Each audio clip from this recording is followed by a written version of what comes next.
Bab 6, Anda keliru tentang semua hal, tapi saya pun begitu. 500 tahun lalu para kartografer atau pembuat peta percaya kalau California dulunya sebuah pulau. Para dokter meyakini bahwa dengan menyayat lengan seseorang atau di bagian tubuh manapun yang mengakibatkan pendarahan dapat menyembuhkan penyakit. Para peneliti yakin bahwa api terbuat dari sesuatu yang disebut phlogiston. Para wanita percaya bahwa menyekakan air seni anjing ke wajah mereka bisa membuat awet muda.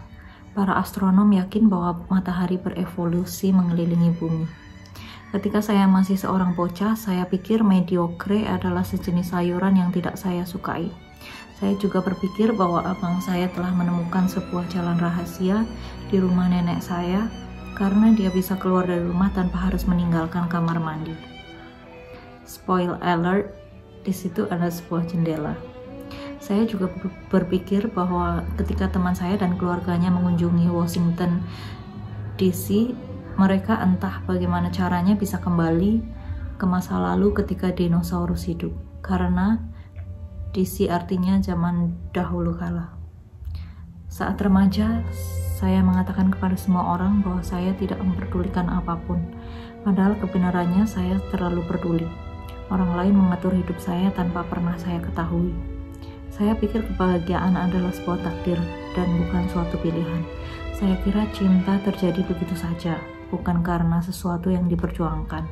Saya pikir menjadi keren harus dilatih dan dipelajari dari orang lain, bukannya kita ciptakan sendiri. Ketika saya masih pertama kali pacaran, saya pikir kami akan bersama selamanya. Dan kemudian saat hubungan itu berakhir, saya kira saya tidak akan pernah bisa merasakan hal yang sama lagi dengan seorang wanita. Saya pikir cinta saja kadang tidak cukup. Dan kemudian saya menyadari bahwa setiap pribadi harus memutuskan tentang apa yang disebut cukup, dan bahwa cinta harus dibiarkan berjalan apa adanya. Bahaya kepastian murni. Erin duduk di seberang saya di sebuah restoran sushi dan mencoba menjelaskan mengapa dia tidak mempercayai kematian.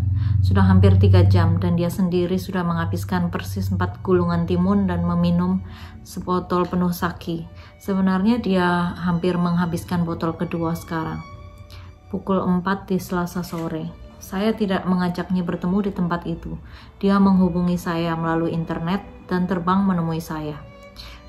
Dia telah melakukannya sebelumnya. Jadi Erin percaya kalau dia bisa menyembuhkan kematian. Tetapi dia juga yakin kalau dia membutuhkan bantuan saya untuk mewujudkan hal itu. Namun bukan bantuan seperti dalam perkara bisnis. Jika dia memerlukan saran yang berhubungan dengan humas atau sesuatu semacam itu masih oke. Tapi ini lebih dari itu. Dia ingin saya menjadi pacarnya. Mengapa? Setelah 3 jam bertanya-tanya dan 1,5 botol sake, ini masih tidak jelas. Perlu Anda ketahui, tunangan saya ikut bersama kami di restoran itu. Menurut Erin, sepatutnya tunangan saya perlu dilibatkan dalam diskusi tersebut. Erin ingin tahu apakah tunangan saya berkenan berbagi, dan istri saya sekarang tidak perlu merasa terancam oleh dia. Orang pertama kali bertemu Erin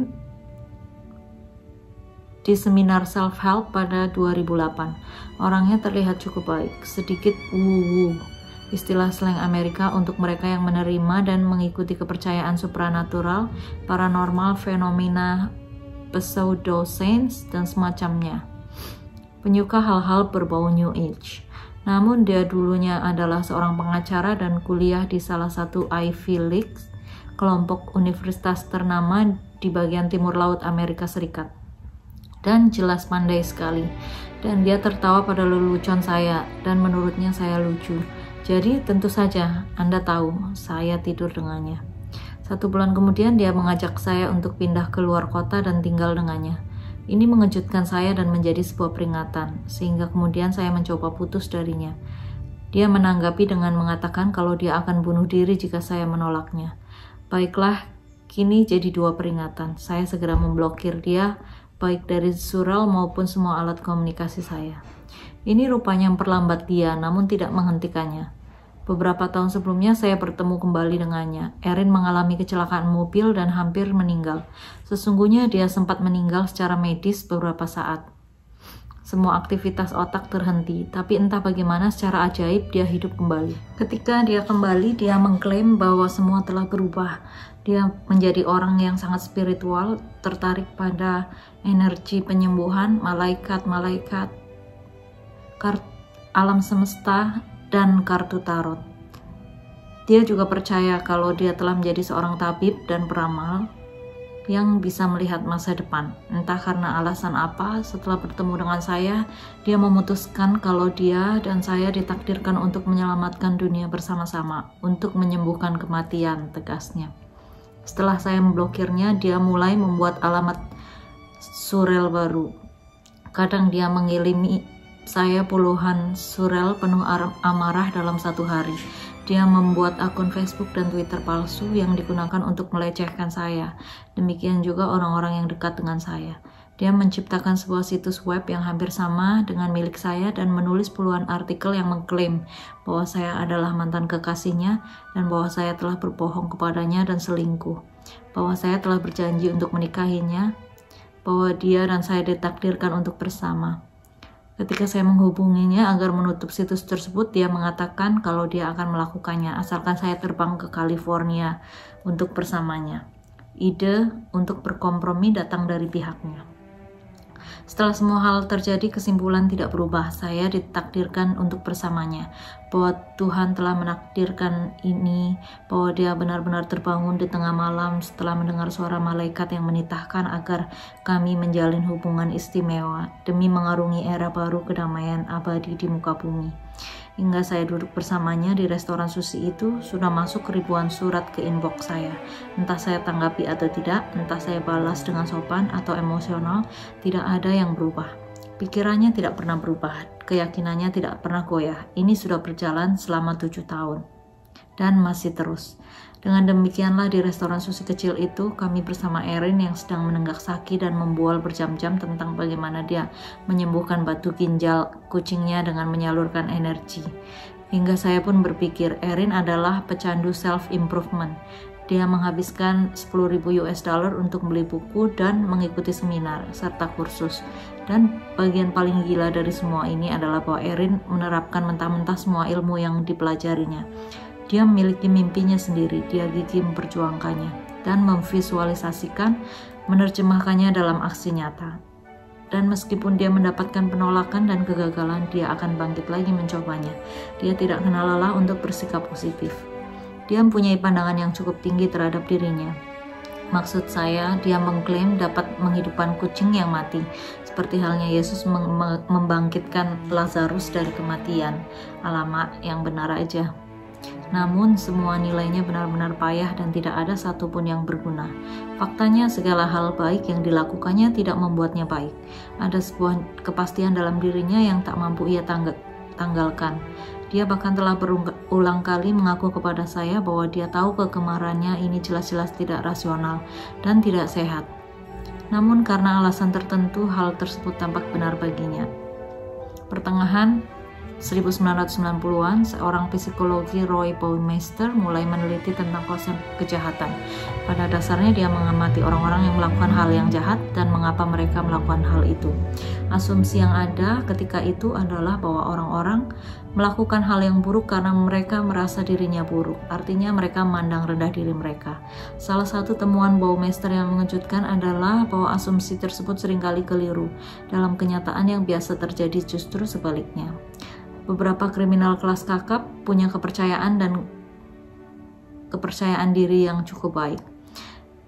Perasaan inilah terlepas dari realitas di sekitar mereka yang memberi mereka semacam pembenaran untuk melukai dan berbuat buruk pada orang lain. Orang-orang yang merasa tindakannya buruk dibenarkan pasti merasakan kepastian yang tak terbantahkan akan nilai-nilai kebenaran yang mereka yakini. Orang-orang yang rasis melakukan hal yang rasis karena mereka sungguh yakin tentang superioritas genetik mereka. Para pemeluk agama yang fanatik meledakkan diri mereka dan membunuh puluhan orang karena yakin ada suatu tempat istimewa yang akan mereka dapatkan di surga sebagai martir. Pria memperkosa dan melakukan kekerasan terhadap wanita karena yakin mereka berhak atas tubuh wanita. Dalam eksperimen yang kontroversial, sekarang dikenal dengan sebutan eksperimen Milgram, mengambil nama belakang seorang psikolog, Stanley Milgram. Para peneliti meminta kepada orang normal untuk menghukum sukarelawan lain karena melanggar berbagai macam aturan. Maka hukuman pun mereka berikan, kadang hukuman itu melampaui kategori kekerasan fisik. Hampir tidak ada algojo yang keberatan atau meminta penjelasan lebih dahulu. Di sisi lain, banyak dari mereka tampak menikmati otoritas moral yang dilimpahkan kepada mereka dalam eksperimen tersebut. Permasalahannya di sini bukan saja kepastian itu tidak akan pernah bisa kita capai, tapi bahwasanya berusaha mengejar kepastian pun sering melahirkan kerentanan yang lebih besar. Banyak orang memiliki suatu keyakinan tak tergoyahkan atas kemampuan mereka di suatu pekerjaan. Namun keyakinan tersebut malah membuat mereka merasa lebih buruk, bukannya lebih baik. Saya melihat orang lain mendapat promosi jabatan, mereka pun merasa diremehkan. Mereka merasa tidak dihargai dan diakui. Bahkan sebuah perilaku sederhana seperti diam-diam baca kotak SMS di ponsel pacar Anda atau bertanya pada teman Anda tentang penilaian orang-orang lain tentang diri Anda, sungguh didorong oleh kerapuhan, kegelisahan yang mendera demi memperoleh kepastian. Semakin Anda ingin mendapat kepastian akan sesuatu, Anda akan semakin merasa tidak pasti dan tidak aman. Demikian pula sebaliknya, semakin Anda menerima sepenuhnya ketidakpastian dan ketidaktahuan akan aneka hal, Anda akan merasa semakin nyaman, karena tahu persis apa yang tidak Anda ketahui. Ketidakpastian juga membebaskan kita dari penilaian kita terhadap diri kita sendiri. Ini menangkal stereotip dan bias tidak penting yang kita rasakan saat menyaksikan seorang di TV, kantor, atau di jalan. Ketidakpastian juga memerdekakan kita dari penilaian kita terhadap diri sendiri. Kita tidak tahu apakah kita layak dicintai atau tidak. Kita tidak tahu seberapa menariknya diri kita. Kita tidak tahu seberapa kesuksesan kita nanti. Satu-satunya cara agar bisa seperti itu adalah dengan tetap merasa tidak pasti, terbuka untuk menemukan kepastian-kepastian melalui pengalaman hidup. Ketidakpastian merupakan akar dari semua kemajuan dan pertumbuhan. Nilai-nilai yang kita miliki tidak sempurna, tidak penuh, dan berasumsi bahwa nilai-nilai tersebut sempurna dan penuh sama dengan menempatkan diri kita dalam sebuah pola pikir dogmatik berbahaya yang melahirkan kewenang-wenangan dan pelarian atas tanggung jawab. Satu-satunya cara untuk memecahkan masalah adalah pertama-tama dengan mengakui bahwa hingga saat ini seluruh tindakan dan keyakinan kita telah terbukti salah dan tidak berfungsi. Keterbukaan untuk mengakui kesalahan harus ada terlebih dahulu jika Anda menginginkan perubahan dan pertumbuhan. Sebelum kita mencermati nilai-nilai dan prioritas kita, kemudian mengubahnya menjadi lebih baik dan sehat, pertama-tama kita harus meragukan nilai-nilai yang kita miliki saat ini. Kita harus mencari intelektual, menelanjangi nilai-nilai tersebut, melihat kekeliruan dan bias yang ada, melihat bagaimana nilai-nilai tersebut tidak cocok dengan sebagian besar manusia di muka bumi, kemudian menatap lekat-lekat ketidaktahuan kita dan mengakuinya, karena ketidaktahuan kita ternyata lebih besar daripada kita sendiri. Cara menjadi tidak terlalu pasti pada diri sendiri.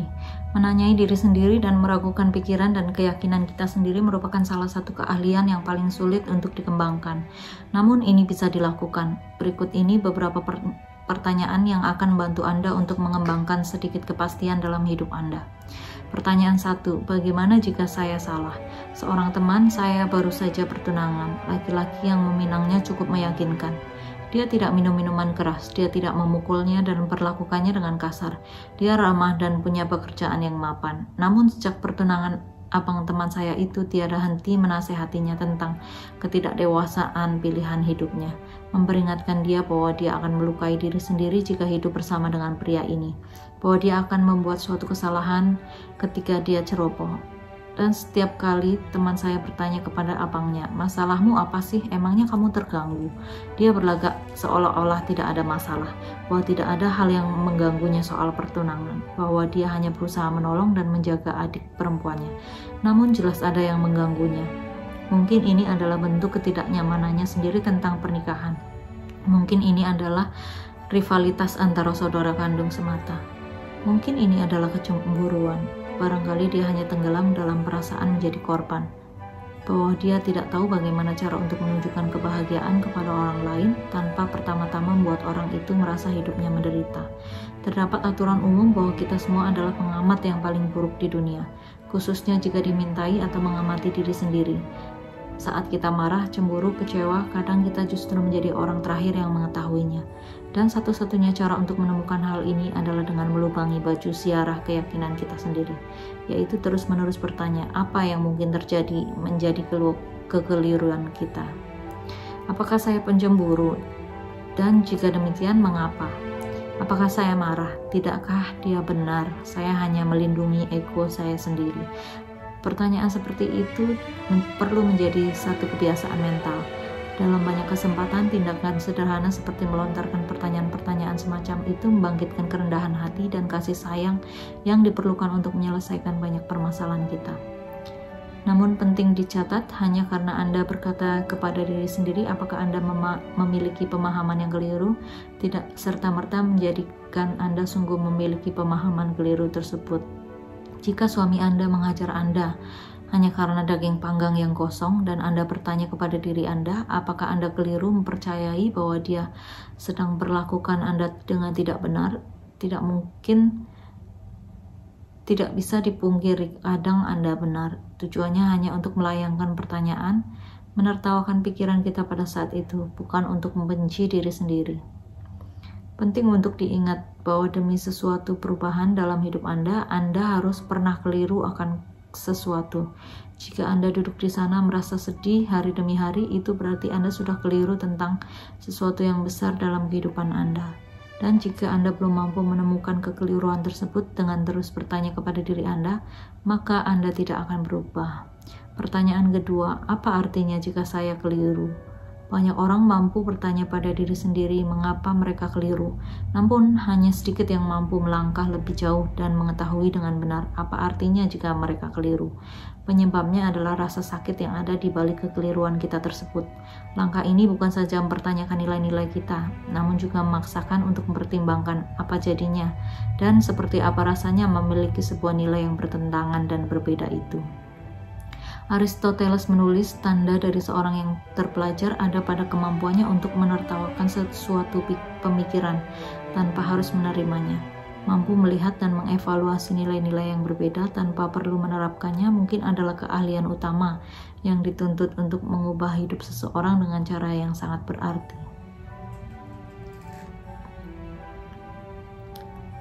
Bahkan ketika hal ini terkuak, entah dalam diri abang teman saya ataupun diri kita sendiri, pengakuan semacam ini sulit diterima. Ini menyakitkan, itulah mengapa hanya sedikit orang yang mampu melakukannya. Meski demikian, pertanyaan-pertanyaan tersebut diperlukan untuk menemukan masalah inti yang memicu perilaku dan yang menyebalkannya. Pertanyaan ketiga, apakah kekeliruan akan menciptakan permasalahan yang lebih baik atau buruk ketimbang permasalahan saya sekarang? Baik untuk diri saya maupun untuk orang lain. Ini adalah cara paling jitu untuk menentukan apakah kita sudah menemukan beberapa nilai yang solid, atau kita sepenuhnya orang gila yang kerjanya merecoki orang lain termasuk diri kita sendiri. Di sini tujuannya adalah untuk melihat apa yang dikatakan si panda nyinyir, masalah kehidupan tidak ada akhirnya. Dalam kasus teman abang saya, pilihan apa yang dimilikinya? A. Terus membuat drama dan gesekan dalam keluarga, memperumit apa yang seharusnya menjadi saat yang membahagiakan dan menghancurkan kepercayaan dan rasa hormat saudarinya karena semua firasat yang dimilikinya bahwa laki-laki ini tidak baik untuknya. B. Tidak mempercayai kemampuannya sendiri untuk menentukan mana yang benar dan mana yang salah atas kehidupan saudarinya, dan tetap rendah hati mempercayai kemampuannya untuk membuat keputusan sendiri. Dan bahkan jika tidak bisa mempercayainya, menerimanya dan menghargai apapun itu bentuk cintanya kepada adiknya. Sebagian besar orang memilih opsi A itu karena pilihan A adalah jalan setapak yang lebih mudah. Ini tidak memerlukan pemikiran yang rumit, tidak perlu berpikir dua kali, dan tidak ada penolakan keputusan yang mengganggu Anda. Pilihan A menciptakan kepedihan yang paling dalam bagi semua orang yang terlibat. Sementara pilihan B menjaga hubungan yang sehat dan bahagia yang dibangun atas kepercayaan dan rasa hormat, memaksa orang untuk tetap rendah hati dan mengakui kelalaian. Pilihan B juga memungkinkan orang untuk tumbuh melampaui rasa tidak aman serta mengenali situasi manakala mereka menjadi impulsif atau tidak adil atau egois. Pilihan B ini sulit dan menyakitkan, jadi sebagian besar orang tidak memilihnya. Abang teman saya saat memprotes pertunangan adiknya masuk ke dalam suatu peperangan imajinatif dengan dirinya sendiri. Tentu dia yakin bahwa apa yang dilakukannya adalah untuk melindungi saudarinya. Namun seperti yang kita lihat, keyakinan bersifat sewenang-wenang. Lebih parahnya kadang bisa dibuat-buat untuk membenarkan nilai dan ukuran yang telah kita pilih untuk diri kita sendiri. Sejatinya dia memilih untuk menghancurkan hubungan dengan saudara perempuannya daripada mempertimbangkan kemungkinan dia bisa saja keliru. Saya mencoba untuk hidup dengan sedikit aturan, namun salah satu aturan yang telah saya terapkan selama bertahun-tahun adalah ini. Jika saya merasa seseorang mengacaukan hidup saya atau melihat ada orang lain yang hidupnya kacau, sebenarnya sayalah yang jauh-jauh lebih kacau. Saya telah mempelajari ini dari pengalaman. Saya menjadi seorang yang brengsek karena bertindak berdasarkan rasa tidak aman dan kepastian-kepastian yang ternyata keliru. Lebih banyak daripada yang bisa saya hitung. Ini tidak baik. Ini bukan berarti tidak ada hal-hal sudah barang pasti akan membuat hidup seseorang itu kacau. Bukan pula bahwa ada kalanya Anda bisa jadi lebih benar ketimbang orang kebanyakan. Ini adalah sebuah kenyataan. Jika rasanya seakan-akan Anda sedang melawan dunia, kemungkinannya adalah bahwa Anda sedang melawan diri sendiri. Oke guys, kita selesai membaca di halaman 170. Selanjutnya besok kita akan lanjutkan bab 7 dengan tema kegagalan adalah jalan untuk maju. Terima kasih sudah menyimak buku seni untuk bersikap masa bodoh bersama saya, Audio Library. Thank you. Bye-bye.